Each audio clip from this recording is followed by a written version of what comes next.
On a donc approché une trentaine de partenaires qui veulent participer. Donc pour l'instant, la phase, c'est l'appel à projet. Donc ce qui nous intéresse, c'est de bien voir quels sont les problèmes qui intéressent l'écosystème genevois. Donc c'est aussi un appel aux membres de la Chambre de commerce et d'industrie de Genève de nous aider à identifier des problèmes clés en faisant remonter l'information. À plein d'égards, en fait, on sait que l'innovation ouverte, la collaboration entre les gens, c'est quelque chose qui est nécessaire et qui a une tendance à ressurgir de manière naturelle pendant les crises. C'est-à-dire qu'en fait, les gens se sentent pousser des ailes de solidarité pendant les crises qui les touchent, que ce soit avec du temps passé ou avec des financements pour l'amélioration de leurs conditions de vie qui sont actuellement dégradées à plein d'égards.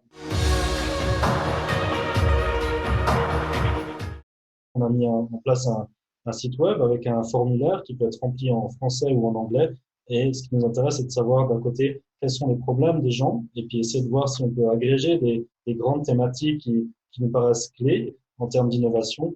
Et puis ensuite, d'un autre côté, ce qui nous intéresse, c'est aussi des ressources financières. Mais en fait, ce sur quoi on parie surtout, c'est le temps passé, l'effort de collaborateurs dans des entreprises ou de personnes qui ont un peu de temps. Là, on va organiser un hackathon à la mi-juin pour travailler pendant 48 heures sur ces dizaines de problèmes qu'on aura identifiés. Et puis, évidemment, comme on ne peut pas se réunir dans l'espace physique, ce sera très, très probablement en ligne.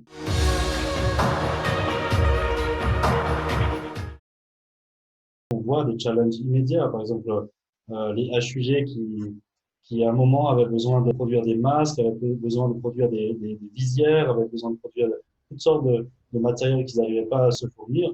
Et du coup, ils ont mis en place une petite usine de production en impression 3D. Et des entreprises de Genève, de l'industrie horlogère, ont tout de suite dit, ben, nous, on va filer un coup de main parce on a du matériel. On a tout intérêt, finalement, entre les HUG, l'Université de Genève, peut-être des industries horlogères, à construire un cluster d'impression 3D de technologie additive.